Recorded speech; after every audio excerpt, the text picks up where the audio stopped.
भाई साहब कहते हैं, हाँ ये पोशाक देख रही हो, ये आपने नहीं बनवाई है, ये कोई और लेके नहीं आया, स्वयं द्वारिकाधीश ने भिजवाई है, मैंने पहनी।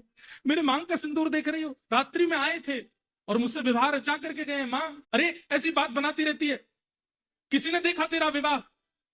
और ये पागलों किसी हरकत मत कर, द्वार पर बारात खड़ी है, तुझे विवाह के लिए मंडप में तैयार होके जाना है, ये सब बात मत कर। किसने देखा तेरा विवाह?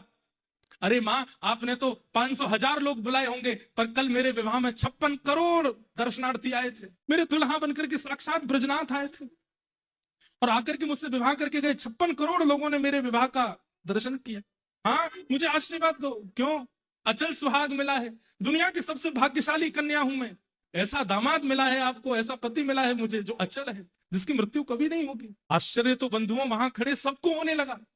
पोशाक यहाँ कैसे आ गई, ये मांग में विचित्र प्रकार का सिंदूर, ये ऐसी अद्भुत सी सुगंधी, और मीरा का तेज कल कुछ था, आज एक अद्भुत तेज दिख रहा है। सखियां निलाने लगी, इसकी मांग का सिंदूर मिटाओ। मीराबाई बोली, छेड़ना नहीं, मुझे स्पर्श किया है गिरधर ने यहाँ पर, ये स्पर्श में जीवन पर्यंत रखूंगी। अरे क्या सोचेंगे सब लोग, मांग में सिंदूर भर के कोई दुल्हन, कोई कोई अविवाहिता बैठती है।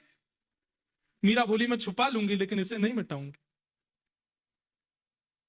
चरणों में गिर गई मां और चरणों में गिर के बोली, मीरा तू हमारी लाज बचा ले, हमारी नाक बचा ले बस। मेड़ता छोटा सा एक गांव है, मेवाड़ के राजा बहुत बड़े हैं, यदि वे कोपित हो गए तो चढ़ाई कर देंगे। तुम्हारे पिता दुर्बल हो गए हैं, कैसे रक्षा होगी? अपने माता पिता के लिए विवाह कर लो, ऐसा मत करो। जब चरणों में गिरने लगी मां, तब मीराबाई कहते हैं, मां अब अंतरात्मा तो कृष्ण ने स्वीकार कर ली है, अब देह का चाहे आप जो करो, मुझे उससे कोई मतलब नहीं।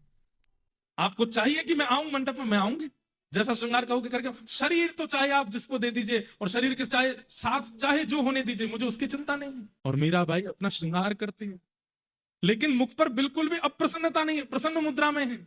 नए वस्त्र पहनाए गए, मांग का सिंदूर ढक दिया गया, हाथ में नए चूड़ा पहनाए गए, चुनरी उड़ा करके मीराबाई को लेकर के जाए। अब तो साथ में रहने वाली सखियां भी रुदन कर रही हैं कि भाई साहब आप कर लेंगी ना, आप निभा लेंगी ना।